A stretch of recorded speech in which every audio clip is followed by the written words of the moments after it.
Uniform civil code के समर्थन और विरोध की आवाजों के बीच बरेली से 3 तलाक पीड़िताओं ने पीएम मोदी को धन्यवाद देने के साथ यूसीसी के समर्थन में जोरदार तरीके से शोर उठाया है। पीएम मोदी के बयान का समर्थन करने वालों में दूसरी तमाम तलाक पीड़िताओं के साथ आला हजरत परिवार की बहू रह चुकी निदा खान और लंबे वक्त से परेशान महिलाओं के हक की आवाज उठा रही फरहत नकवी भी शामिल हैं। आला हजरत हेल्पिंग सोसाइटी की अध्यक्ष निदा खान ने खुलकर समान नागरिक संहिता का समर्थन किया है और इस संबंध में प्रधानमंत्री नरेंद्र मोदी को पत्र लिखकर उन्हें धन्यवाद दिया है। उन्होंने कहा कि मुस्लिम महिलाओं पर हमेशा 3 तलाक की तलवार लटकी रहती है। समान नागरिक संहिता से उनका भविष्य सुरक्षित होगा। यूसीसी से हम सबके अधिकार सुरक्षित होंगे, इसलिए मुस्लिम महिलाएं इसका समर्थन कर रही हैं। मैं निदा खान बरेली से। मैं आला हज़रत हेल्पिंग सोसाइटी चलाती हूँ, साथ ही साथ आला हज़रत ख़ानदान की बहू हूँ। जैसे कि हम सब जानते हैं कि इस time UCC uniform civil code के ऊपर बहुत सारी बहस चल रही है, तो मैं कहना चाहती हूँ कि जो मुस्लिम समाज है उसकी महिलाएं इसे सपोर्ट करती हैं। वो चाहती हैं कि ये बिल आए और उनके लिए बहुत ज़रूरी है। जो परेशानियां उन्होंने झेली हैं तो वो ये नहीं चाहते कि आने वाली पीढ़ी झेले या हमारी बेटियां या हमारी बहनें इन सब चीज़ों के बीच में से गुजरें। जैसे कि हम जानते हैं कि यूनिफॉर्म सिविल कोड का होना बहुत ज़रूरी है, जहाँ सारे कानून हम सब के लिए एक जैसे। अगर मर्डर की सज़ा सामने वाले के लिए फांसी है तो वो हमारे लिए भी है, तो क्यों ना इसे शादी और तलाक पे भी लागू करा जाए। जैसे कि एक महिला का केस चल रहा है कोर्ट में, तो आदमी ने अपनी लाइफ मूव ऑन कर लेता है, वो दूसरी शादी कर लेता है, अपने बच्चे कर लेता है, पहली बीवी के जितने अधिकार है वो छीन के दूसरी बीवी को दे देता है, गैर शरई तरीके से शादियां कर लेते हैं, बिना इजाज़त लेके शादी कर लेते हैं। तो ये सब एक तरीके से इतना महिला का उत्पीड़न हो जाता है कि वो ऐसे जीवन जीने के लिए उसको मजबूर कर दिया जाता है जिसके लिए वो बनी ही नहीं है। उसका पति होने के बावजूद उसे विधवा जैसा जीवन मिलता है। तो हम सब महिलाओं का यही आग्रह है कि इस बिल को लागू करना चाहिए। ये महिलाओं के हक़ के लिए बहुत बेहतर है। जहाँ मुस्लिम महिलाओं की बात करते हैं उनके लिए बहुत ज़्यादा ज़रूरी है, क्योंकि सबसे ज़्यादा जो उत्पीड़न है हम लोग के बीच में बहुत ज़्यादा होता है। दूसरी शादी, तलाक, तो ये सब हम देखते आ रहे हैं कि किस तरीके से आदमी अपनी ज़िंदगी आगे बढ़।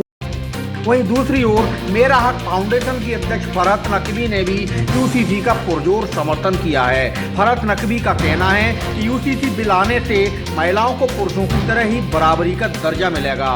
देश की मुस्लिम महिलाओं को पूरा अधिकार हासिल होगा। इसके लिए वो प्रधानमंत्री नरेंद्र मोदी का शुक्रिया बोल रही हैं। नमस्कार, मैं फरहत नकवी, अध्यक्ष मेरा हक फाउंडेशन। ये जो यूसीसी सिविल कॉमन कोड आने की बात हो रही है, ये बिल एक मुस्लिम महिलाओं के हित में है। ये बिल, मेरे साथ तमाम मुस्लिम महिलाएं भी बैठी हैं, हमने एक बैठक भी की, फ़ोन के माध्यम से भी हमने संपर्क किया महिलाओं से। तो मुस्लिम महिलाएं इस कानून के समर्थन में हैं, क्योंकि जिन अधिकारों से मुस्लिम महिलाओं को वंचित रखा गया, इस्लाम और शरीयत की आड़ में उनको दबा के रख दिया गया, उन महिलाओं को वो हक मिलेंगे, अधिकार मिलेंगे। जैसे 4 शादियां करने का चलन सबसे ज़्यादा एक था, और उससे क्या है, लगातार मेरे पास ऐसे केस बहुत ज़्यादा आते हैं कि पति दूसरी शादी कर लेता है, तीसरी शादी। तो एक देश में एक कानून होगा तो महिलाओं को इस तरह की प्रताड़ना नहीं झेलनी पड़ेगी।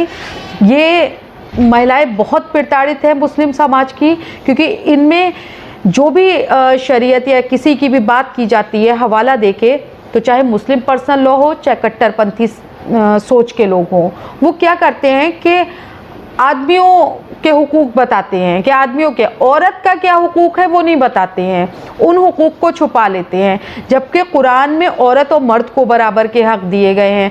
तो हमारा कहना यह है कि सिविल कॉमन कोड कानून ज़रूर आना चाहिए। इस बिल के लागू होने से जितनी भी मुस्लिम महिलाएं हैं वो समर्थन में आएंगी।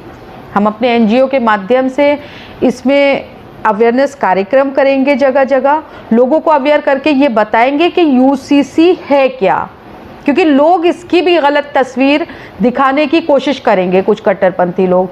तो हम इसमें ये चीज़ दिखाएंगे जगह जगह जाके कि यूसीसी कानून असल में क्या है, ये आपके अधिकार की बात है या आपके हित की बात है। और इस चीज़ में इस तरह की बातें भी चल रही हैं कि ये मुसलमानों से उनके अधिकार छीनने का काम नहीं किया जा रहा है, बराबरी का अधिकार देने का काम किया जा रहा है। तो ये कानून आना बहुत ज़रूरी है। इसमें हम माननीय प्रधानमंत्री नरेंद्र मोदी जी का बहुत बहुत आभार सभी मुस्लिम महिलाएं करती हैं और यही चाहती हैं कि ये कानून आना चाहिए, जिससे हमें इस तरह के दंश से मुक्ति मिले कि बेटा है ये बेटी है, हमको बराबर के अधिकार मिलना चाहिए, कानून में भी और हर चीज़ में है।